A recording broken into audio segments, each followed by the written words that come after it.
이것밖에 없다라고 예수님이 했어요. 그죠? 네, 선한 선생님이요, 내가 무엇을 해야 영생을 얻으리까? 이렇게 물어보니까 예수님이 나보고 어떻게 선한 사람이라고 얘기해? 선한 분은 하나님 분이 없어? 이야기하면서 뭐라고 얘기했냐면, 내가 계명을 안 하니 살인하지 말라, 간음하지 말라, 도둑하지 말라, 거짓 증언하지 말라, 속이지 말라, 내 부모를 공경하라 하였느니라 라고 했더니, 그렇게 해야 영생을 얻는다고 예수님이 얘기한 거죠? 네. 그랬더니 그 청년이, 한 사람이 그가 여쭙대, 그 청년이, 선생님이요, 이것은 내가 어렸을 때 다 지켰던 것입니다. 내가 옛날부터 다 했던 거예요, 이거는. 이렇게 얘기하는 거예요. 그때 예수님이 그를 보시면서 어떻게 했어요? 사랑하사. 그를 사랑했어요. 그를 보고서 어여삐 여기신 거예요. 사랑하사 이르시되, 내가 아직도 무엇이 부족하다? 한 가지가 부족해. 그래서 가서 내가 가지고 있는 것을 다 팔아 가난한 사람에게 주어라. 그래야면 하늘의 보화가 내게 있을 거야. 그리고 와서 나를 따라라. 이렇게 얘기한 거예요. 중요해요. 기억해 두고 싶시다. 한 가지가 부족한데 다 가서 네가 가지고 있는 거 다 팔아서 가난함 주면 그러면 하늘의 보화가 너에게 더 많이 있을 거고, 그리고 너는 나를 따라라. 이렇게 얘기한 거예요. 그 사람이 어떻게 해요? 재물이 많은 고로 그 말씀을 읽어서 슬픈 기색을 하고 근심을 하면서 갔어요, 집에. 네? 그래서 집에 갔어요. 예수님께서 둘러보시고 제자들에게 이르시되, 예수님이 이제 주시는 제자들에게 얘기하는 거예요. 재물이 있는 자는 하나님 나라에 들어가기가 어떻다? 심히 어렵다 하시니, 제자들이 이 말씀을 듣고 놀랐어요. 재물이 많은 사람은 하나님 나라에 들어가기 어려워? 놀란 거예요. 그랬더니 예수님께서 다시 대답했어요. 얘들아, 하나님 나라에 들어가기가 얼마나 어려운지 낙타가 바늘귀로 들어가는 것보다 부자가 하나님 나라로 들어가는 것보다 더 쉬우니라. 이만큼 어렵다는 거예요. 부자가 하나님 나라로 가기가. 제자들이 또 놀랐어요. 그러면 대체 누가 구원을 얻을 수 있습니까? 예수님. 아니, 이렇게 어려워서 누가 대체 구원을 받을 수 있어요? 그때 예수님이 그렇게 그 얘기를 듣고서 27절에 예수께서 그들을 보시고 이르시되, 사람으로는 할 수 없으되 하나님으로는 그렇지 아니하나니 하나님으로서는 다 할 수 있다. 이렇게 얘기한 거예요. 이해 가요? 가요. 이해 가요? 네. 난 도대체 이해가 안 가. 난 가요. 이해 갔어요? 네. 난 도대체 이해가 안 가. 저는 이해가 안 가요. 왜 이해가 안 가냐면, 어쨌든 계속 이야기해요. 전 이해가 안 가요. 28절에 베드로가 여쭤보소서, 우리가 모든 것을 버리고 주를 따랐습니다. 베드로도 아직 이해가 안 가는 거예요. 네? 주님, 모든 것을 우리는 버리고 따랐습니다. 소유를 다 팔아서 따르라고 했잖아요. 자기는 다 팔아서 따랐다고 얘기하는 거예요. 예수님이 이르시되, 내가 진실로 너희에게 이르노니 나와 복음을 위하여 내 집이나 형제나 자매나 어머니나 아버지나 자식을 어떻게 전토를 벌인 자는 현세에 있어서 집과 형제와 자매와 어머니와 자식과 전토를 100배나 받되 박해를 겸하여 받고 내세 영생을 얻지 못할 자가 없느니라. 그러나 먼저 된 자로서 나중되고 나중된 자로서 먼저 된 자가 많으니라. 이러고 이 이야기가 끝이야. 이 이야기가 끝이라고요. 이해 가요? 네, 가요. 이 내용 이해 가요? 가요. 전 대체 이해가 안 가요. 이해 가면 어떻게 이해 가는지 설명 좀 해주시면 고마워요. 자, 주제는 이거예요. 영생을 어떻게 하면 얻습니까? 하고 얘기를 했어요. 그래서 예수님이 살인하지 말라 계명을 조금 얘기했어요. 그랬더니 이 사람이 나는 이거 어렸을 때부터 다 했던 거예요. 이렇게 얘기한 거예요. 예수님이 한 가지 부족해. 너 있는 거 다 팔아가지고 가난한 사람 줘. 그리고 그러면 하늘에 부화가 많을 거야.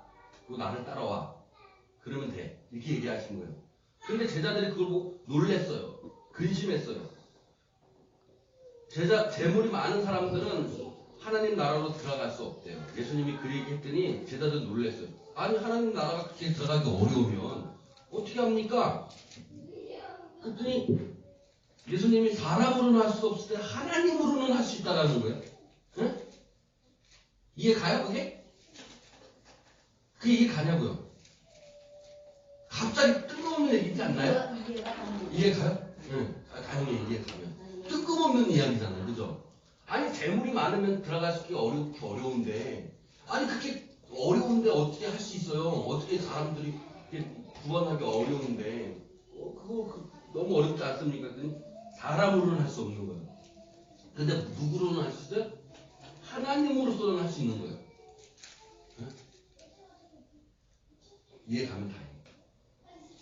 베드로가 나는 다 버리고 떠났습니다. 그랬더니 형제나 자매나 어머니나 아버지, 자식을 다 버린 사람, 버려야 된다는 거예요. 성경에 보면 이런 얘기가 많아요. 신천지나 이단들도 이런 얘기 어디서 많이 이런 인용을 써요.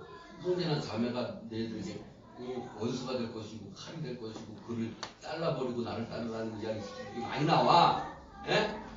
그러면 진짜 내가 가족을 버리고 형제를 버리고 자식과 아버지를 버리고 내가 하나님을 따라야 된다고 해석해야 되는 게 맞느냐? 아니, 이걸 따르는 거냐? 근데 갑자기 다른 얘기에 나오는 거잖아요. 어머니와 아버지와 가족을 버리라는 얘기가 그들이 나한테 원수가 돼가지고 버리라는 얘기가 아니라 생뚱없이 부자 얘기 나오다가 왜 어머니와 아버지와 형제를 버리라고 나와? 이해 가요? 그냥 그런 마음으로 정말 버리라는 게 아니라. 그러니까 그렇게 사랑하면 영생을 얻는다? 그렇게 사랑하면 영생을 얻는다? 이해가 안 가요. 그리고 또 나중에 맨 마지막에 생뚱맞아요. 먼저 된 자가 나중 되고 나중 된 자가 먼저 된다. 지금 한 이야기 속에서 이해가 저희로서는 이해가 안 가는 이야기들을 하고 있어요. 그래서 이해를 한번 해보자는 거예요. 이해를 해보자. 왜 이런 얘기를 했는지. 예수님. 이거 중요해요. 왜 중요하냐면 이게 세상의 한국교회 목사님들 이거 다 끊어서 얘기해요. 끊어서 얘기해. 이해를 못하니까. 이해가 안 가니까 끊어서 얘기해. 어떻게 끊어서 얘기하냐면 첫 번째는 영생을 얻게 없습니까? 그랬더니 너 첫 번째 끊은 건 뭐냐면 다 팔고 예수님을 따라라. 그래 영생할 수 있다라고 한 게 끊어. 예? 이게 끊어요. 그래서 한국교회에 있는 목사님들 대부분 이런 얘기 했던데요. 대부분 구원하려면 어떻게 해야 돼요? 영생하려면 어떻게 돼요? 그러면 이 구절을 들어서 위에 있는 거 다 하나님께 주고 가난한 게 다 나눠주고 온 전심으로 어떻게? 하나님을 따라야 돼. 그러면 영생을 얻어. 이거예요. 이거 한 구절 끊었어요. 두 번째 끊는 게 재물 있는 사람은 낙타가 바늘기 들어간 것보다 어렵다. 이걸 또 끊어. 그럼 재물 있는 사람은 진짜 돈이냐? 아니다. 내 지식이다 이거야. 그러니까 내 지식이 많은 사람은 하나님 곁으로 결코 갈 수 없으니까 내 지식을 버리고 내 지식을 다 없애버리고 오직 사람으로 할 수 있는 게 아니라 하나님으로만 할 수 있는 거야. 그래서 끊어. 에? 이해 가요? 갑자기 생뚱맞잖아. 근데 이게 끊어버리니까. 다음 끊어보는 건 뭐냐면 어떻게 끊어버리냐면 형제나 자식이나 어머니나 지식을 다 버리고 하나님을 따라라 해서 끊어. 그래서 뭐야? 온전히 말씀하신 것처럼 온전히 하나님을 그만큼 더 사랑해라 이거야. 내 가족 중에서 하나님을 믿지 않는 사람이 있으면 하나님을 반대되는 사람이 있으면 그 사람을 끊고 난 하나님께 가야 돼. 이 얘기를 하는 게 한국교회 이야기. 맞아요? 안 맞아요? 안 맞아요. 그렇게 얘기하잖아요. 네, 안 맞아요. 안 맞아요. 네. 그러면 안 맞으면 어떻게 이거를 우리가 한 구절로 봐야 되냐. 근데 여태까지 한국교회에서 이렇게 얘기했어요. 네 시부모가 교회 가는 거 막으면 시부모가 절단하고 교회 가! 이렇게 얘기했다고요. 옛날에 한국교회에서. 네? 그대로 해석을 해봐. 그렇게 했었어요. 네 시부모가 나는 기독교인으로서 이제 시집을 갔는데 엄마가 불교인이야. 그 막 싸워. 그러면 시부모와 단절하고 어떻게 해야 돼? 교회 가! 이게 한국교회 목사들이 얘기했던 얘기예요. 이 구절을 듣고. 그 소리에 네. 한마디 할게요. 네. 어저께 저기 장터에 손님이 왔는데 얘기하다가 부인이 먼저 죽었대요. 근데 먼저 죽었는데 그 부인의 삶이 어떠했냐면 순복음교회 교인인데 하여간에 지금 그 말씀대로만 그렇게 한다는 거야. 그렇게 그렇게 했다는 거야. 그렇게만 한다는 거야. 그러니까 이 남편이 이거는 아니라는 거지. 이게 기독교 이게 교회에서 가르치는 일이냐 이게. 그래갖고서는 이 둘이가 이게 안 맞아갖고 같이 사는데 그냥 너는 너고 너는 너고 이렇게 따로 한 집에서 따로 살았다는 거. 그래갖고 그게 여기 가슴에 맺혀가지고 아주 원수 같이 원수지. 죽었는데도 원수 같이 원수. 되는 거야. 그게 그러니까 그게 그게 뭐냐? 그게 교회가 그게 뭐냐 이거야. 뭐냐 그러면서 맞아요. 교회가 제가 안 나간다는 거야. 이 그렇지. 사람이. 그러면 진리의 말씀이 이게 맞냐 이거야. 예수님 얘기한 이 진리의 말씀이. 그거를 육적으로 해석을 해서 하지 영적으로. 않고 영적으로 영적으로 해서 잘 가르쳐야지. 그러니까 영적으로. 그거 가르치는 사람이 없다니까요. 이 세상에 영적으로 교회에서 가르쳐야 되는데. 영적으로 어떻게 가르치는지 얘기한 적 사람들이 없어요. 신천지에서도 이런 얘기를 해. 신천지에서 어떻게 얘기하냐면 부모와 자식과 다 갈라쓰고 다 나의 저 원수가 된다니까 봐봐라. 응? 네 부모들이 신천지 가는 걸 막고 막 이러니까 다 갈라서야 돼. 똑같은 얘기를 하는 거예요. 여호와 주님도 그렇게 말을 하지만도 지들 그렇게 하지도 말만 하지 그렇게 안 살아. 그러니까 일 배반적인. 그러니까 이 진리의 말씀을 어떻게 우리가 받아들일 거냐 이거요. 어떻게 해석되어지고 갑자기 영생 얘기 나왔다가 지금 문제 해결은 뭐예요? 지금 문제 해결의 질문은 뭐냐면 영생에 대한 문제를 얘기하고 있는 거예요. 딴 방향으로 가면 안 돼. 영생에 대한 문제야. 영생에 대한 문제. 예수님께서 영생에 대해서 지금 얘기하고 있는 거예요. 딴 거 얘기하는 게 아니라고. 근데 딴 거 얘기한 것처럼 생각을 하고 해석을 해버리니까 성령 엉뚱한 데를 가. 영생을 얘기해야 되는데.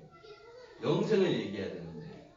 자, 제가 여기서 여러분께 한 가지 지금 질문을 던지고 이제 사라질 거예요. 우리 안 남았기 때문에 여러분들이 이제 함께 이야기하라는 거예요.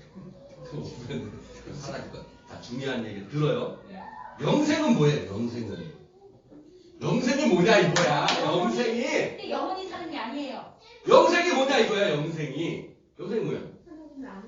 그렇지. 요한복음 3절 말씀 정확히 알아 외웠어. 뭐예요? 하나님을 아는 거야. 하나님이 살아계신 것과 그가 보내신 예수 그리스도를 어떻게 하는 거야? 아는 게 영생이야. 근데 이 사람이 지금 뭘 물어본 거예요? 그래서 내가 얻고자 하는 거야. 이 사람 첫 번째, 여태까지 예수님한테 물어본 사람 중에서 영생을 얻고자 한 사람은 이 사람밖에 없어. 얻고자 한 사람은 없어. 다 얻고자 한 사람이 아니라 뭐예요? 나를 고쳐주세요. 나한테 오세요. 나한테 받습니다. 내가 어떻게 해야 됩니까? 어떻게 내가 해야 되는 게 아니라 하나님이 나한테 임해서 내가 치유됩니까? 하나님이 내 성령을 어떻게 임합니까를 얘기했는데 이 청년만 얻고자 했다고요. 굉장히 지식 있는 사람. 얻고자 한 거야.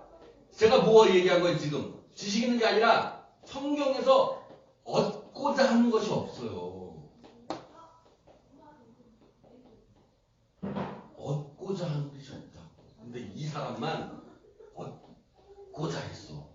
뭐 해주세요. 얻고 해줘자 했어. 얻고자 했다. 내가 무엇인가를 해서 영생을 얻을 거라고 생각했던 사람인 거예요. 이해 가요? 네? 이 사람은 내가 어떤 행위를 해서 영생을 얻고자 한 거야. 이해 가요? 모든 성경에서 예수님께 치유를 받은 사람은 내가 어떤 행위를 해서 치유를 받겠다고 하는 사람이 아니었다고요. 근데 이 사람은 지금 뭐 하는 거예요? 예수님한테 어떻게 하면 내가 얻고자 하는가라고 물어본 거예요. 내가 어떤 행위를 해서 얻고자 하는 거예요, 이 사람은. 그래서 예수님의 말씀이 그래서 자기는 여태까지 그 십계명의 대응을 다 한 걸로 하면은 영생을 할 줄 알았는데 그게 아니거든. 예수님의 말씀을 들어보니까 그러니까 예수님께서 이래서 너가 영생을 얻으려면 네 것 하나는 네 회사 다 팔아갖고 그래. 팔아. 그래 그건데 응. 그건데 제 얘기 잘 들어보라는 얘기예요. 첫 번째 이 사람은 뭐야? 지금 얻고자 한 거예요. 영생을. 하나님의 아는 거를 하나님이 어떻게 아는지에 대해서 얻고자 한 거야. 여태까지 기적을 바라고 치유를 받았던 사람들은 얻고자 하는 마음이 아니야. 근데 이 사람은 얻고자 했어. 내가 어떤 행위를 통해서 내가 얻을 수 있느냐라는 걸 물어본 거예요. 예수님이 그래서 네가 할 수 있는 행위들을 쭉 얘기했어. 그랬더니 아니 이건 옛날에 했던 건데요 라고 한 거야. 겉봐 옛날에 했던 거 해봐야 소용없어. 단 한 가지가 부족한 거야. 네가 행위를 한 거 말고 얻고자 했을 때 단 한 가지가 부족한 거야. 네 행위가 아니라 지금 뭐가 있어야 되는 거야. 그러면 너 속에 네 행위가 아니라 아닌 것이 필요한 거예요. 그게 뭐예요? 가난한 자에게 나눠주는 거야. 이걸 이해를 가야 돼. 내가 가난한 사람들한테 뭘 나눠주면 내가 한 거야? 이게 아닌 거예요. 가난한 자들에게 내가 나눠주는 게. 네가 하고자 했으면 넌 못하는 거야. 가난한 사람한테 돈 주는 게 내가 하고자 하면 내가 할 수 있을 것 같아? 못해. 내가 하고자 하지 않았을 때 할 수 있는 거야. 반대로 얘기하면 얻고자 하는 것이 없었을 때 하는 거야. 살인하지 말라, 도둑질하지 말라, 가늠하지 말라 하는 거 행위는 뭐예요 지금? 얻고자 하는 마음에 내가 하는 거야. 행위가. 이해 가요? 그런데 전 재산을 팔아가지고 가난한 데 주는 행위는 뭐예요? 얻고자 하는 마음이 없는 행위야. 왜냐면 다 없으니까. 이해가? 이게 중요한 거예요. 영생을 얻기 위해서 무엇을 해야 되느냐? 예수님이 얘기한 게 뭐야? 네가 얻고자 하는 마음을 뭐해? 없애버려. 얻고자 하는 마음 없애야 돼. 그래야 네가 영생하는 거야. 라는 거예요. 지금 이 얘기는. 근데 사람들이 어떻게 해요? 무슨 행위를 할 때 얻고자 하는 마음이 있어 없어? 얻고자 하는 마음으로 하는 거야. 하지. 모든 일을 얻고자 하는 마음에. 가난한 사람 돕는 것도. 네? 가난한 사람 돕는 것도 내 마음에 얻고자 해. 얻고자. 내가 위로를 받고. 내가 헌금하는 것도 뭘? 내가 구원받으려고 뭘 헌금해. 내가 뭘 해도 내가 천국 가기 위해서 내가 뭘 해. 청년이 하는 거야. 얻고자 하는 거야. 근데 예수님이 얘기하는 거는 네가 영생을 얻으려면 하나님을 알려면 참 하나님을 안는다는 거는 살아계신 예수님을 안다는 거는 얻고자 하는 마음이 없는 거야. 맞아요. 이제 김치 담그면서 네. 우리 신랑이 내가 이제 열심히 김치 담가서 수고했어. 그렇게 한 걸 얻고자 하는 마음이 있었어. 나를 지지해주고 애썼다 살고 있어. 그러면 기분이 굉장히 좋잖아. 그렇지. 그걸 안 해주면 굉장히 안 아프지. 그러니까. 얻고자 하는 마음으로 열심히 김치를 담궈봐. 그렇지. 허리가 아프고 몸이 아프지. 다 사람을 얻고자 해. 안 해주면 그러니까는 이해가 되는 거야. 이게 이런 마음을 푸니까 이해가 돼. 27절에 보니까 사람으로는 할 수 없어. 사람으로는 절대 할 수 없어. 사람은 다 얻고자 해. 안 얻고자 하는 게 어딨냐고. 사실상 길 가다가 내가 수지를 주는 것도 내가 얻고자 하는 거야. 근데 주우면서 난 역시 착해. 난 역시 착해. 이러면서 얻고자 하는 거예요. 얻고자 하는 마음이 사람으로는 있을 수 없어. 사람으로는 할 수 없어. 그러나 얻고자 하는 마음은 누가 할 수 있는 거예요? 하나님은 할 수 있어. 하나님은 우리에게 지금 하나님 우리에게 모두 주는 은혜가 뭐 얻고자 해 지금? 얻고자 하는 거야 지금? 아니라고. 하나님 마음. 아니라잖아요. 그죠? 하나님이 얻고자 하는 게 아니야. 하나님이 하시는 일은. 근데 인간은 하는 일은 다 얻고자 하는 거야. 근데 봐봐. 29절에 그러면 이해가 가는 거예요. 복음을 위해서 집이나 형제나 자매나 어머니나 아버지나 자식이나 전토를 벌인 자. 버렸어. 그럼 뭐 한 거야 지금? 얻고자 하는 게 있어? 자식이나 부모나 형제나 자녀나 부모에 대해 없어. 집이나에 대해서 뭐 한 거야 지금? 없어. 얻고자 하는 게? 거기에서 얻고자 하는 게? 없는 거야. 근데 얻고자 하는 사람들은 그걸 붙들고 있는 거예요. 근데 이렇게 얻고자 하는 마음이 어느 걸 얻고자 하는 마음을 다 내려놓고 하나님 앞에 가면 30절에 그러나 진실로 너희가 더 받는다는 거예요. 100배를 더 받는다는 거야. 그 영광을. 얻고자 하는 마음이 없어야 영생으로 가는 정말 평안으로 가는 참 하나님의 지식을 알 수 있다는 거예요. 더. 그래서 31절에 나중된 자가 먼저 되고 먼저 된 자가 나중된 거예요. 왜냐? 얻고자 하는 마음이 없으면 세상 속에서는 나중되는 것 같아. 그래 안 그래? 얻고자 하는 마음이 없는 사람은 나중된 것 같아. 바보가 병신 같아.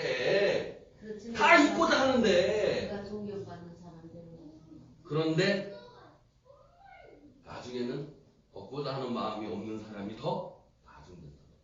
제가 얻고자 하는 사람이 먼저 되고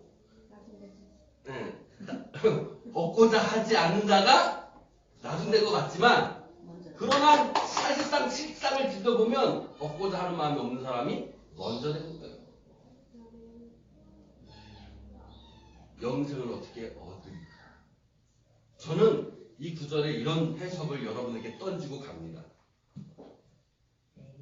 영생이 따로따로 분리한 게 아니라 이 해석을 여러분에게 던지고, 저는 연합예배를 주제를 위해서 주고 가. 그러면. 주제를 줬잖아요. 지금. 제가 지금 이 영생을 얻고자 하는 것.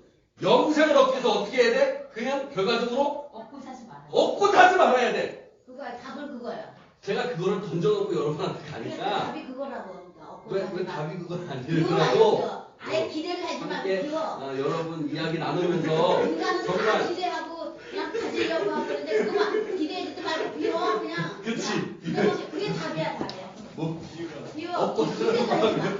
얻기를 저거 바라면서 제가 내 기도하고 인생을 여러분에게 하지 마. 던지고 내 가니까 바라기를 바라지. 어떻게 해야 돼? 어떻게 했으면 좋겠어? 그러면 영생 없는 거야. 이제 하나님 얻고자 함 없이. 무한 사랑. 자, 사람으로 할 수 없대잖아. 이제. 제가 기도하고 그러면 저기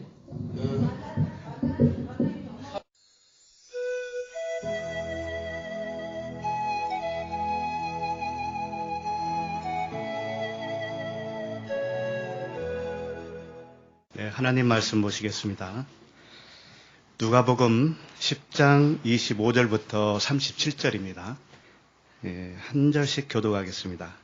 어떤 율법 교사가 일어나 예수를 시험하여 이르되 선생님 내가 무엇을 하여야 영생을 얻으리이까?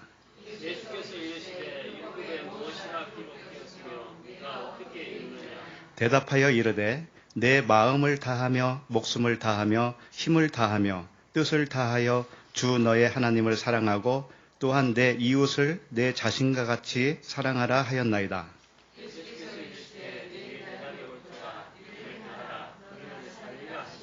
그 사람이 자기를 옳게 보이려고 예수께 여짜오되 그러면 내 이웃이 누구니이까?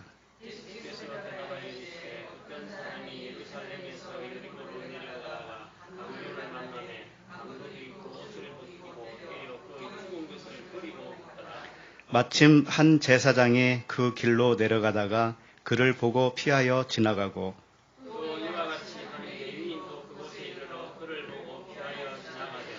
어떤 사마리아 사람은 여행하는 중 거기 이르러 그를 보고 불쌍히 여겨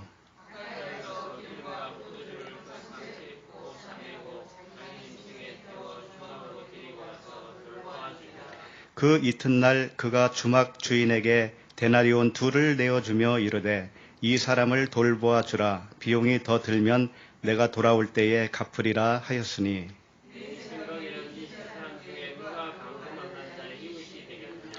다 같이 이르되 자비를 베푼 자니이다. 예수께서 이르시되 가서 너도 이와 같이 하라 하시니라. 아멘. 기도하겠습니다. 아버지 하나님, 은혜와 사랑에 감사를 드립니다. 오늘 말씀에 한 율법 교사가 질문한 대로 영생을 얻기 위해서는 목숨을 다하여 하나님을 사랑하고 내 이웃을 내 자신과 같이 사랑하라고 하셨는데 이 말씀의 진의를 가르쳐 주시옵소서. 강도를 만나서 거의 죽게 된 사람을 치료해주고 돌보아준 사마리아인을 통하여서 생명의 말씀으로 흘려주시고 진리를 깨닫게 하여 주시옵소서. 예수 그리스도 이름으로 기도드립니다. 아멘. 오늘 말씀 제목은 강도 만난 자의 이웃입니다. 강도 만난 자의 이웃. 강도 만난 자의 이웃이 누구일까요? 네? 강도 만난 자는 나죠, 나. 네. 나의 이웃은 누구예요? 네. 그러면 이웃을 내 자신과 같이 사랑하라고 했으니까 그 이웃을 누구를 사랑해야 되는 거예요? 그렇죠. 예수 그리스도를 사랑해야 된다. 근데 예수 그리스도를 사랑하는 것과 하나님을 사랑하는 것과 같은 말씀이에요. 사랑하십니까? 사랑할 수 없었어요, 원래는. 그렇죠? 원래는 사랑할 수 없었어요. 근데 사랑한다고 굉장히 덤볐죠. 사랑한다고 막 덤볐잖아요. 그래서 막 알지도 못하는데도 끌려가고 그러잖아요. 그러다가 정신 번쩍 들 때가 있죠. 내가 사랑할 수 없구나. 내가 사랑할 수 없었구나. 내가 사랑했다고 하는 그 하나님이 잘못된 하나님이었구나. 다른 하나님이었구나. 내가 섬겼던 하나님이 다른 하나님이었네. 이걸 알 때가 온다니까요. 그럼 오늘 말씀을 일단 표면적으로 보면 어떤 내용이었습니까? 한 율법 교사가 예수님께 질문을 했죠. 이 복음서를 보면 질문이 많이 나오죠. 질문을 통해서 주님이 진리를 흘려주실 때가 너무나 많았죠. 근데 그 질문은 아무나 할 수 있는 게 아닙니다, 사실은.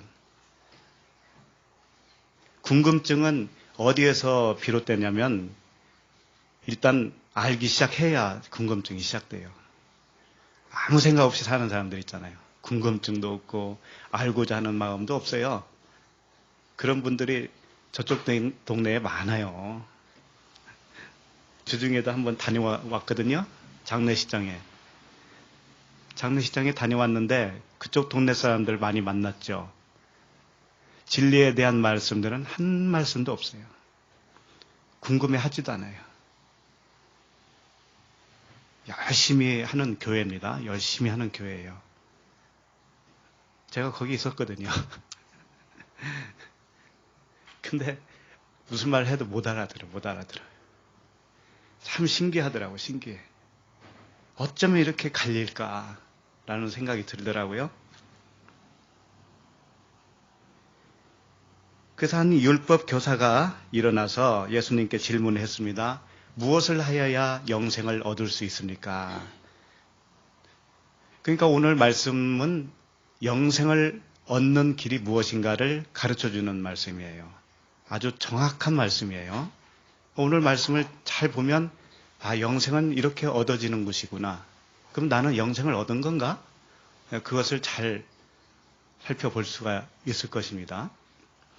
예수님의 대답은 뭐라고 했냐면 율법에 무엇이라 기록하였느냐 이렇게 대답을 하셔요. 다시 질문하시는 거예요. 그러니까 율법 교사의 대답은 정확하게 대답을 했습니다. 내 마음을 다하고 목숨을 다하며 힘을 다하며 뜻을 다하여 주 너의 하나님을 사랑하고 또한 내 이웃을 내 자신과 같이 사랑하라 하였나이다. 대답을 잘했습니다. 그래서 예수님이 뭐라고 해요? 대답 잘했다. 너 대단하다. 이렇게 평가를 내려주셨습니다. 내 대답이 옳도다. 이를 행하라. 그러면 살리라. 그러니까 영생을 얻는 길을 답은 맞췄습니다. 답은. 그 율법 교사가 답은 맞췄어요. 맞췄는데 문제는 뭐냐면은 자기가 그렇게 했느냐 이거죠. 자기가 하나님을 정말 그렇게 사랑했느냐, 정말 그 이웃을 사랑했느냐의 문제가 딱 대두가 되는 거예요. 그러니까 율법 교사가 무슨 생각이 들었냐면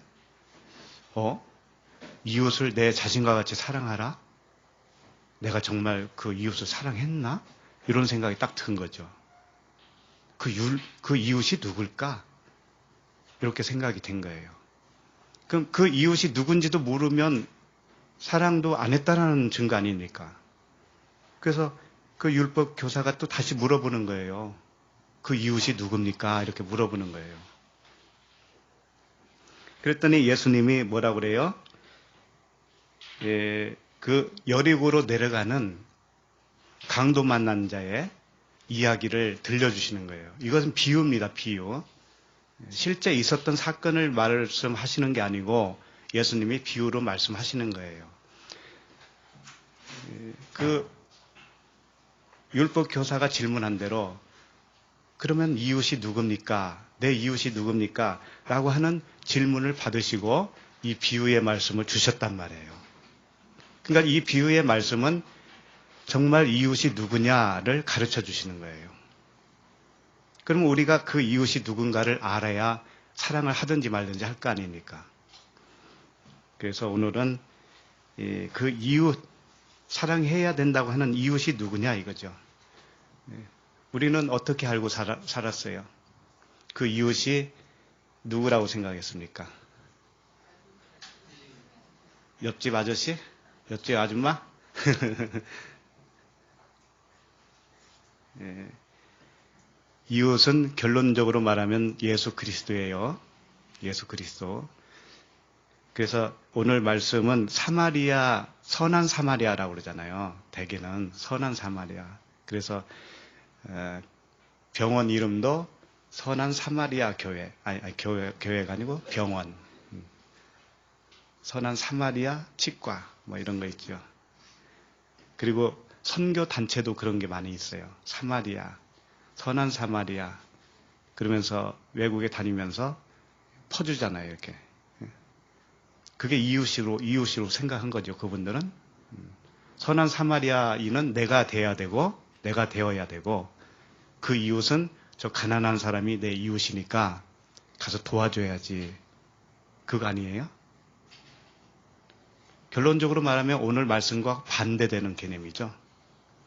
도움 받아야 할 사람이 누구예요? 나야 되잖아요, 나. 물론 어렵게 사시는 분들 도와드려야 되죠. 그걸 하지 말자는 말씀도 아니잖아요. 그러나 하나님의 말씀은 사람의 교훈으로 주지를 않았다라는 걸 아셔야 돼요, 먼저. 하나님의 말씀은 영의 말씀이지 사람 생각을 옹호해주는 말씀이 아니에요. 사람 생각을 완전히 부인시켜주는 말씀이지 사람 생각을 복도와줘서 너 잘한다 이렇게 응원해주는 말씀이 절대 아니라는 거예요. 그래서 잘 모르는 사람들은 처음에는 어떻게 하냐면 하나님 말씀을 자기 유익에, 자기 삶의 유익을 받으려고 해요. 그 말씀을 통해서. 예를 들면 내가 지금 안 풀리는 문제가 있는데 이 말씀을 통해서 좀 열쇠를 찾고 싶다라든지 내가 몸이 몹시 아픈데 이 말씀을 들으면 혹시라도 고쳐줄지 몰라. 이런 기대를 가지고 말씀을 들어요. 물론 하나님은 몸을 그분이 초자연적으로 고쳐주실 수도 있습니다. 얼마든지 하실 수 있는 분이에요. 가난한 자를 일으켜서 부자가 되게 하실 수도 있습니다. 그러나 하나님의 정말 마음은 우리 생각을 부인시키고 그 분의 마음으로 살기를 원하시는 거예요. 그것은 영의 말씀이지 육의 말씀이 아니다라는 거죠. 그래서 오늘 말씀 사마리아, 소위 말하는 선한 사마리아인이 그 강도 만난 자를 고쳐주고 선한 행동을 했습니다. 근데 내용을 쭉 보면은 한 사람이 여리고로 내려가다가 강도를 만났어요. 그래서 거의 죽게 되었어요. 그런데 제사장도 그냥 지나가고 또 누가 지나가요? 레인도 지나가죠. 그런데 여행 가다가 사마리아인 한 사람이 여행 가다가 딱 그 강도 만난 자를 발견한 거죠. 그래서 뛰어 들어가죠. 그래서 기름을 붓고 포도주를 부어요. 그래서 치료해주고 주막으로 데려가서 주막 주인에게 부탁을 하죠. 이 사람을 잘 치료해주라. 그리고 내가 돌아올 때 비용이 더 들면 내가 그때 갚아줄 테니까 일단 2데나리온을 받고 치료해주고 계십시오. 이렇게 하고 가는 거예요. 그러면서 예수님이 뭐라고 하냐면 누가 강도 만난 자의 이웃이냐 이렇게 질문을 하죠. 그러니까 자비를 베푼 자니이다. 자비를 베푼 자가 누굽니까? 사마리아인이었죠? 그러니까 예수님이 최종적으로 뭐라고 하셨어요? 너도 이와 같이 행하라 그랬죠. 오늘 스토리가 그렇습니다. 그러면 영생을 얻으려면 이와 같이 하라라고 하는 말씀이죠. 결론적으로 말하면. 율법 교사가 처음 질문을 한 게 뭐예요? 어떻게 하면 영생을 얻을 수 있습니까? 라고 하는 질문을 했는데 결론적으로 예수님이 거기에 대한 대답이 뭐예요? 너도 이와 같이 행하라. 그러면 영생을 얻는다 이거죠. 그럼 이와 같이 하는 것이 뭘까요? 이와 같이 하는 것. 그걸 알기 위해서 이제 오늘 본문을 처음부터 자세히 봐야 되겠죠. 자, 25절을 다 같이 한번 읽고 시작하겠습니다. 시작. 어떤 율법 교사가 일어나 예수를 시험하여 이르되 선생님, 내가 무엇을 하여야 영생을 얻으리까? 일단 지난주까지 7째 날로 마감을 했고요. 오늘부터 첫째 날이 다시 시작합니다. 첫째 날. 첫째 날은 빛이 있었더라라고 선포를 하시죠. 그러나 그 빛이 있었다고 하시면서도 빛과 어둠을 나눠요. 이것이 첫째 날이에요. 빛과 어둠을 나눴기 때문에 빛은 빛이었는데 어둠으로 있는 거예요. 그게 첫째 날입니다. 우리를 딱 하나님이 부르시잖아요. 그러면 우리를 빛이라고 그래요. 그분은. 그런데 우리는 여전히 어둠의 존재로 있는 거예요. 이게 첫째 날이에요. 그래서 7째 날까지 쭉 가는 동안에 빛이 되어지는 거죠. 그래서 첫째 날은 25절부터 28절까지로 볼 수 있고요. 둘째 날은 29절부터 32절까지. 셋째 날은 오늘 본문 끝에 33절부터 37절까지. 그 다음에 넷째 날은 38절부터 42절. 또 다섯째 날은 11장 1절부터 4절까지. 여섯째 날은 11장 5절부터 8절까지. 일곱째 날은 11장 9절부터 13절까지 이렇게 나눌 수가 있겠습니다.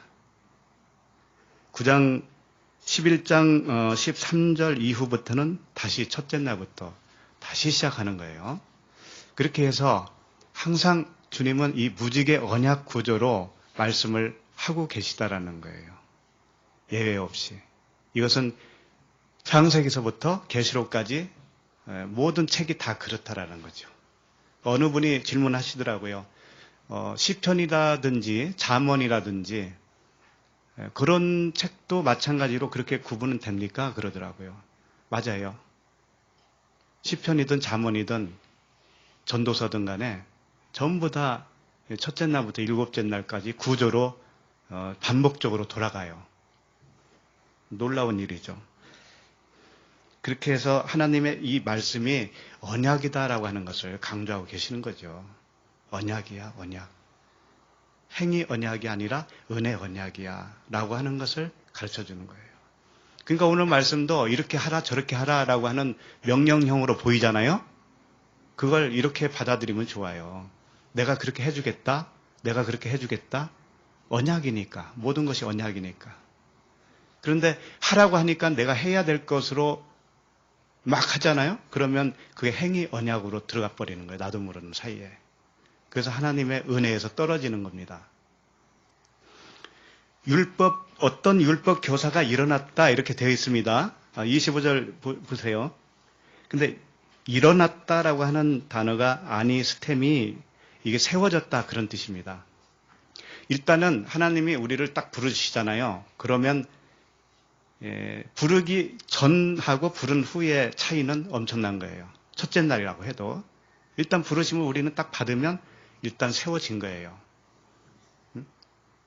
세워졌어요. 그러니까 율법교사가 일어났다라는 것은 여기서 말씀하고자 하는 의도가 있는 것이죠. 율법교사가 이제 세워졌어. 그런데 아직 잘 몰라. 모르기 때문에 질문을 할 수밖에 없어. 그래서 질문하는 거예요.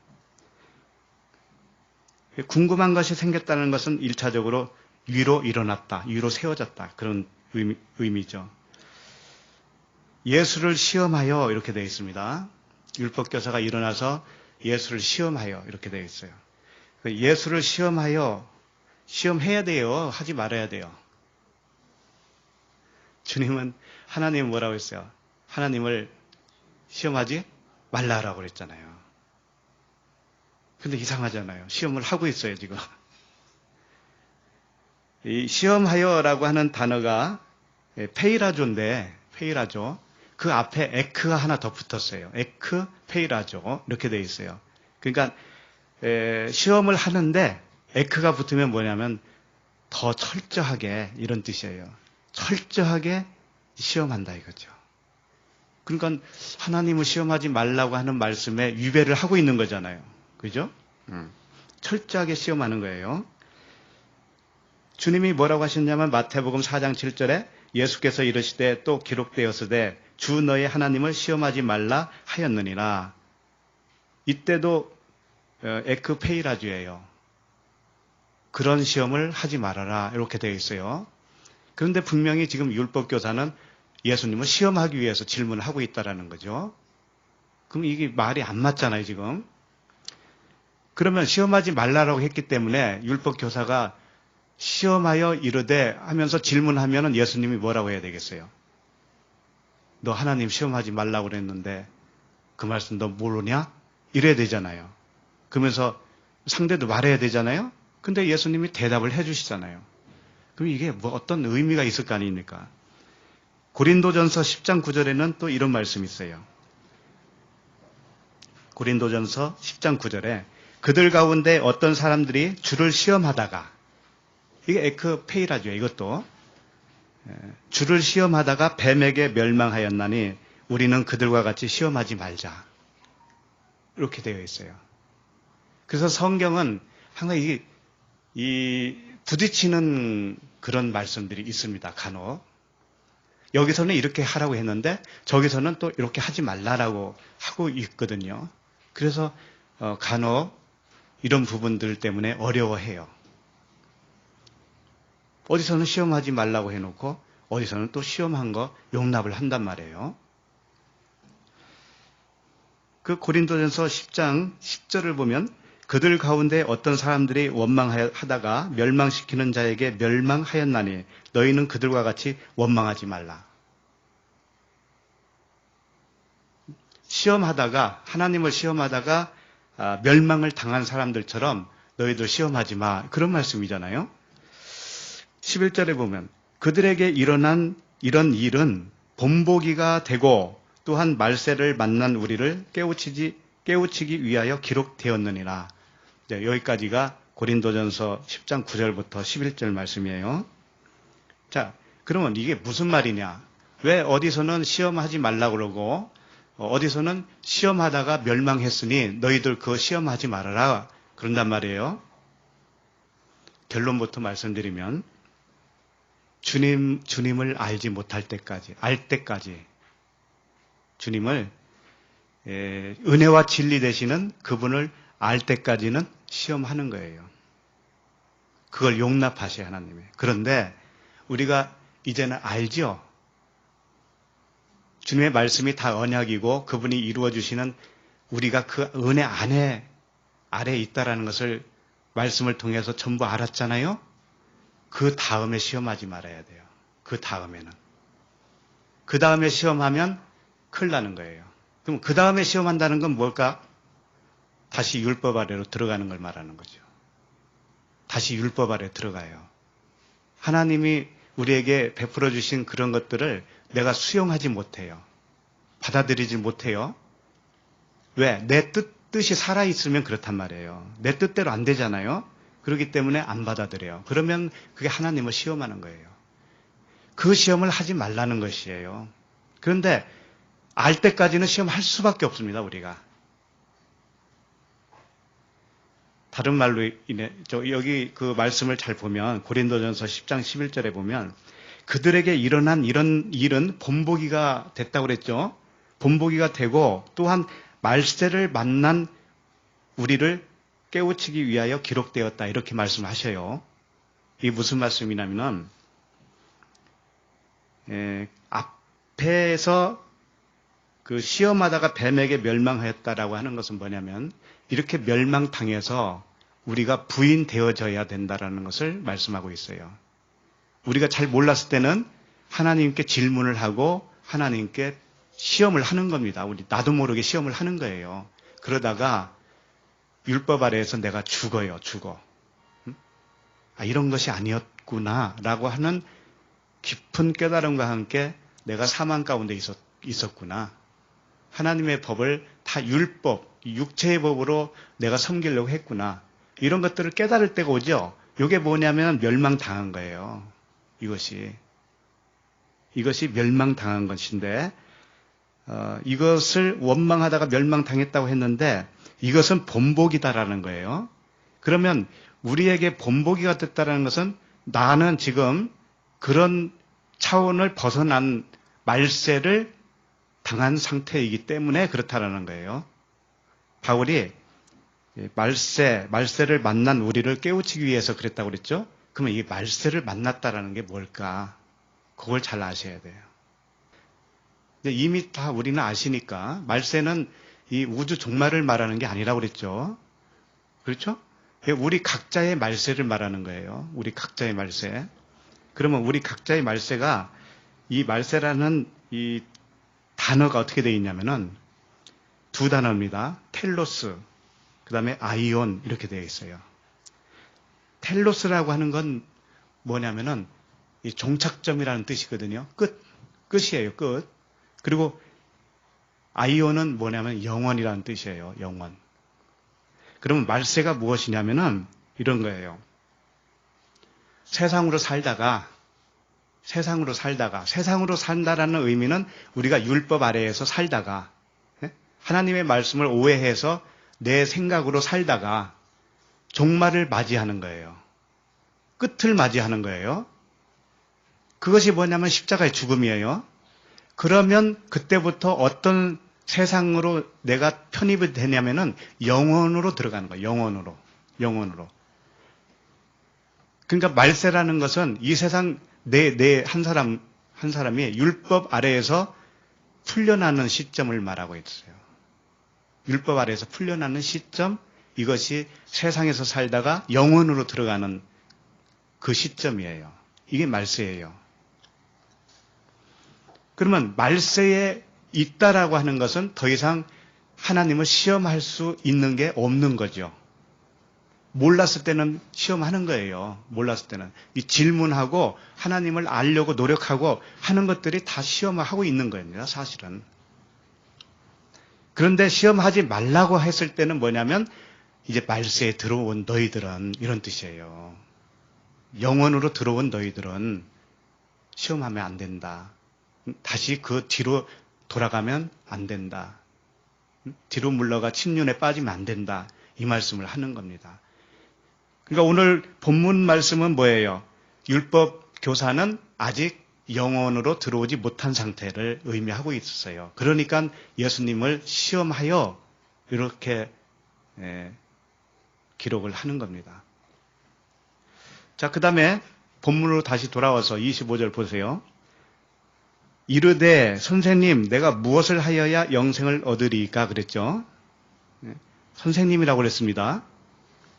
예수 그리스도는 선생님인가요? 그러면요. 그렇죠. 주는 그리스도시요 그러잖아요. 그러니까 율법학자에게는 예수 그리스도께서 아직 뭐라는 거예요? 주가 됐다라는 거예요? 안 됐다라는 거예요? 아직 안 됐어요. 주가 아직 안 됐기 때문에 선생이에요. 선생. 우리들도 다 그런 단계를 거쳐오는 겁니다.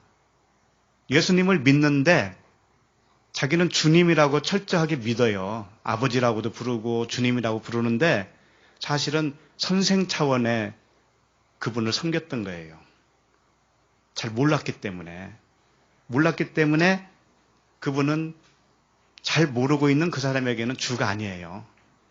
선생 차원밖에 안 되는 거예요. 디다스칼로스, 교사의 교사. 내가 무엇을 하여야?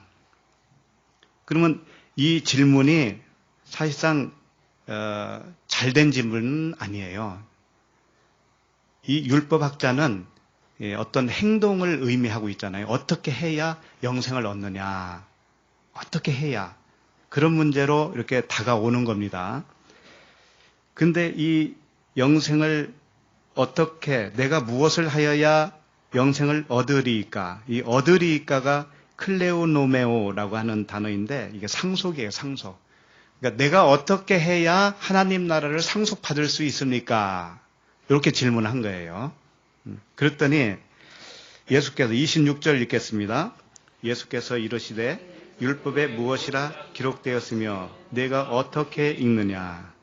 자, 상속을 너에게 주고 싶은 분은 예수 그리스도실 거 아닙니까? 네. 근데 그 율법학자에게 하나님은 이 상속을 주려고 그래요. 영원한 그 안식처, 하늘나라, 영원한 세계를 상속으로 주려고 합니다. 그런데 이제 그렇게 하시려고 질문을 하시는 거예요. 네가 어떻게 읽느냐? 요 단어가 뭐냐면은 아나기노스코라고 하는 단어예요. 기노스코가 뭐냐면 알다 이런 뜻이에요. 배워서 아는 겁니다. 근데 아나라고 하는 단어가 붙으면 이 위의 차원으로 아는 것을 말하는 거예요. 아나는 항상 위의 것을 말하고 있어요. 그러니까 네가 어떻게 읽고 있느냐라고 하는 말씀 속에는 네가 지금 율법을 읽을 때 위의 차원으로 읽고 있느냐? 이걸 질문한 거예요.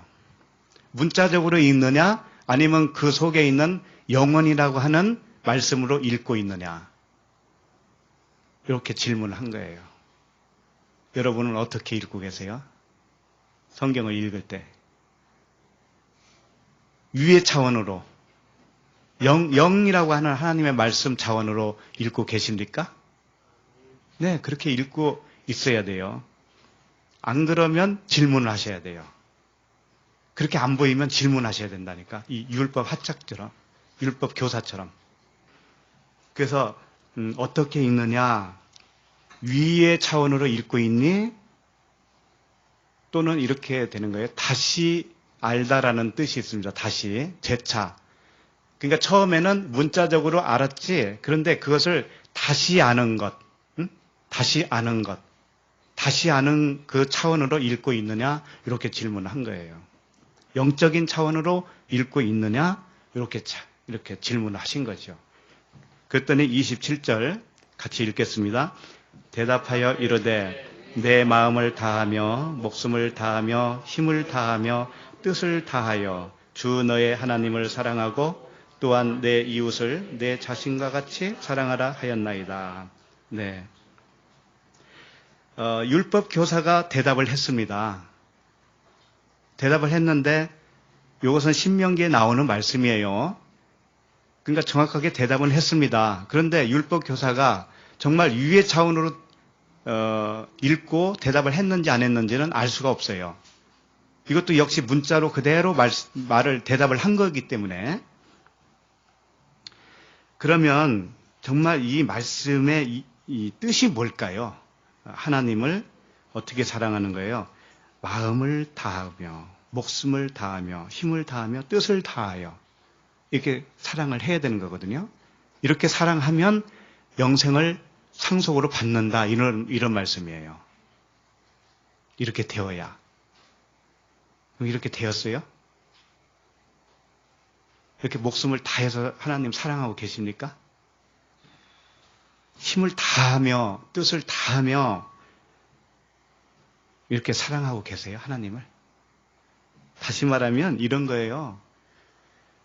내 마음을 다하여 하나님을 사랑한다고 하는 것은 우리가 이제 상상을 합니다.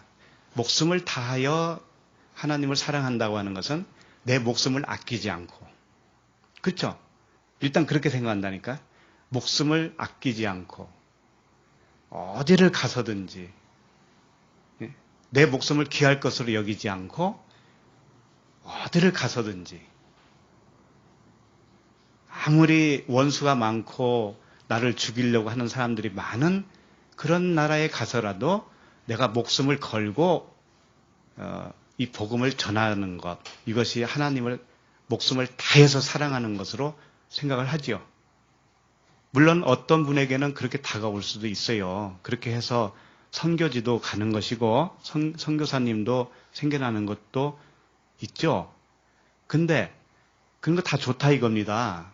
문제는 정말 주님의 마음을 알아야죠. 주님이 어떻게 말씀을 하셨는가는 아셔야 되잖아요. 알고 해야 되잖아요.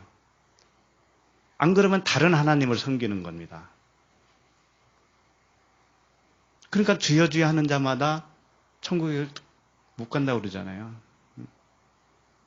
그렇게 능력을 행하고 선한 일을 많이 하고 그랬는데도 불구하고 나는 도무지 너를 모르겠다. 이런 말씀 들으면 어떻게 하겠어요? 이 말씀의 진의는 이런 거예요. 쉽게 말하면, 결론으로 말하면 하나님을 사랑한다고 목숨을 버려서까지 계속 한다고 하다 보면은 어떤 결론에 이르냐면은 할 수 없다라는 결론에 이르러요. 내가 목숨을 버려서 할 수 없구나, 사랑할 수 없다라는 나의 존재를 발견할 때가 와요. 그 발견 못하면은요, 아직 사랑을 모르는 겁니다. 그러면 내 목숨으로 하나님을 사랑할 수 없다라는 것을 깨닫게 될 때 목숨을 버린 겁니다. 그것이. 그게 목숨이 다한 거예요. 그것이. 그런데 여전히 내가 목숨을 다해서 하나님을 사랑하겠다고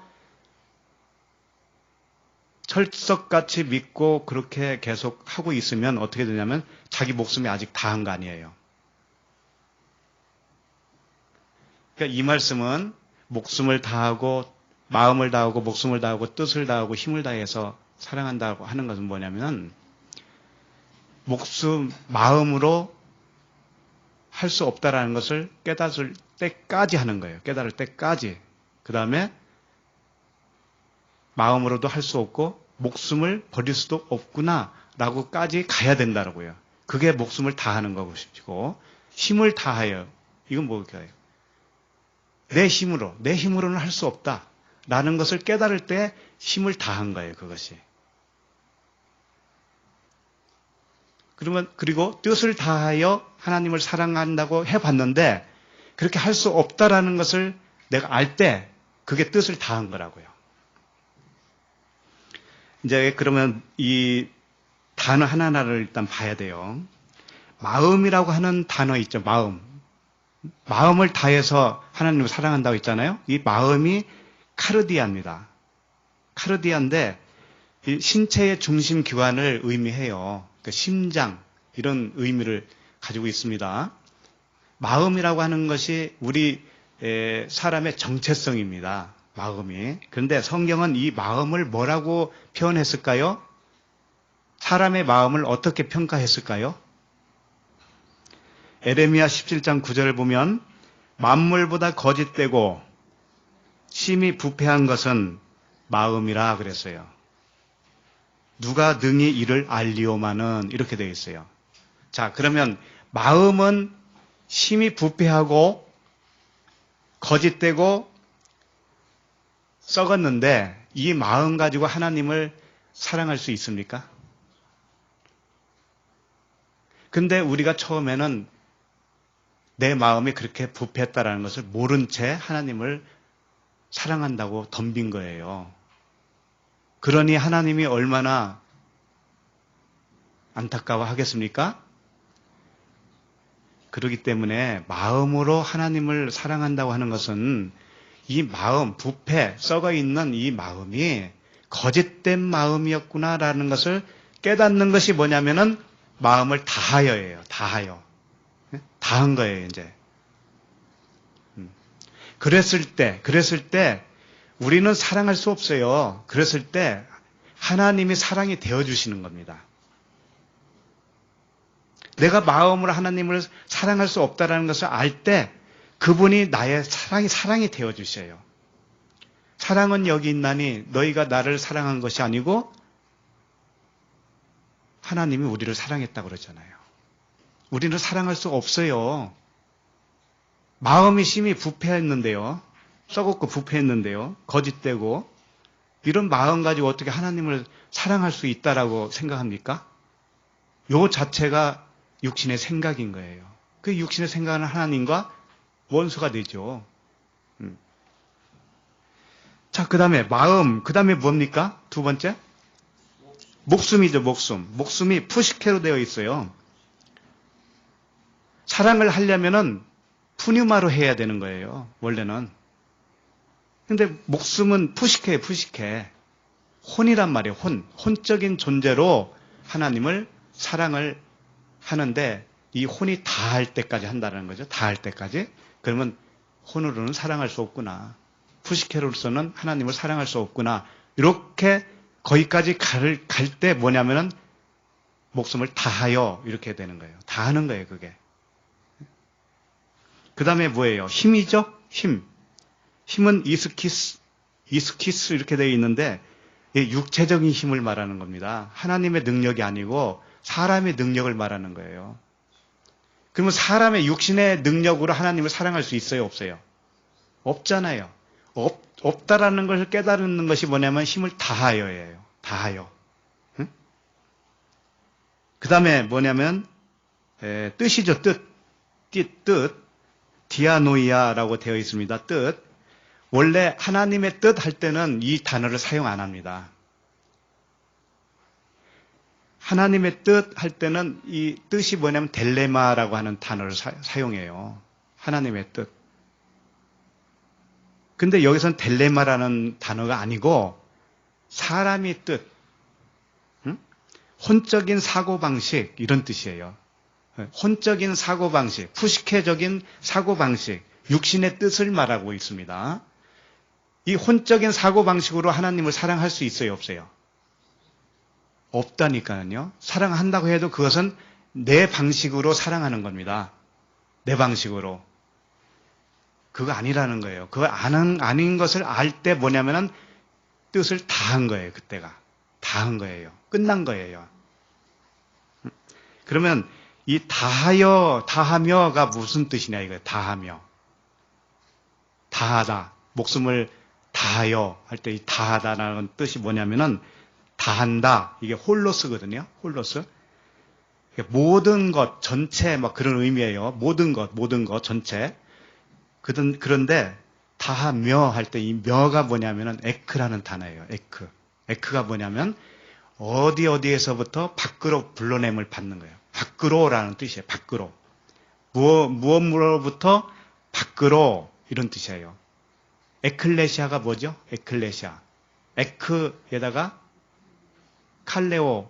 이게 합성어거든요. 에크, 칼레오. 에크. 어디에서부터 불러냄을 받은 자. 이런 뜻이에요. 그렇기 때문에 다하며 홀로스 에크가 무슨 뜻이냐면 마음을 다하며 이렇게 할 때 무슨 뜻이냐면은 마음의 모든 것으로부터 밖으로 나와라 이런 뜻이에요. 다한다라고 하는 뜻이. 그러니까 목숨을 다한다라고 하는 것은 뭐냐면 이 목숨이라고 생각했던 그 모든 것에서 밖으로 나온다 이런 뜻이에요.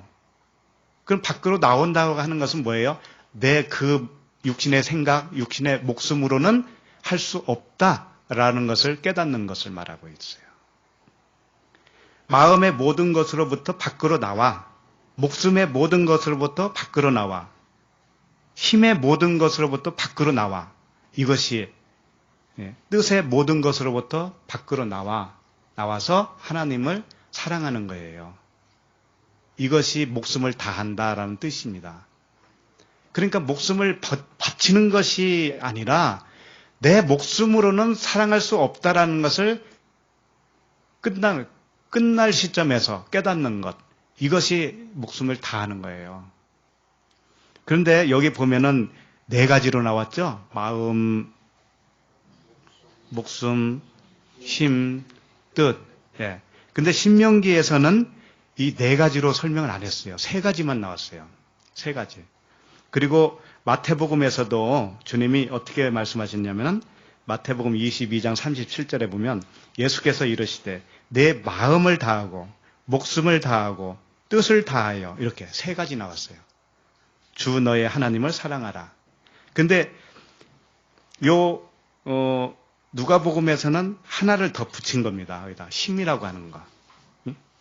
힘. 자기 능력, 육신의 능력 이걸 말하는 거예요. 그래서 똑같은 신명기 말씀을 가지고 어느 부분에서는 이렇게 4개로 표현을 했을 때도 있지만 또 3가지로 표현한 부분도 있어요.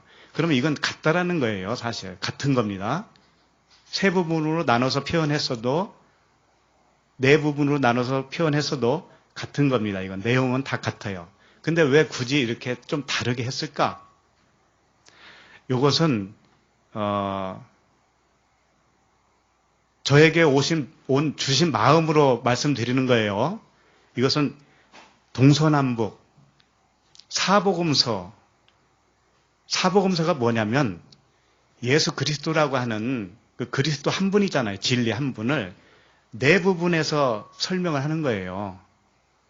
그러니까 이 땅은 어떻게 되어 있냐면 동서남북이죠. 4부분. 계시록에 보면 내 모퉁이를 잡은 천사들 이야기도 나와요. 그러니까 이 땅을 의미하기 위해서는 항상 4개로 나와요. 4개로. 이게 광야가 어떻게 돼요? 몇 년이에요? 40년이죠. 시험 받을 때도 40일, 뭐 그런 사로 표현을 하고 있죠. 이 사는 뭐냐면 땅을 의미해요. 그럼 땅에 모든 완전해지는 그 기간이 있단 말이에요. 그게 40일도 되고 40년도 되고 그러죠? 동서남북 땅, 이 땅이 완성이 되면 그것이 곧 새 하늘이 되는 거예요.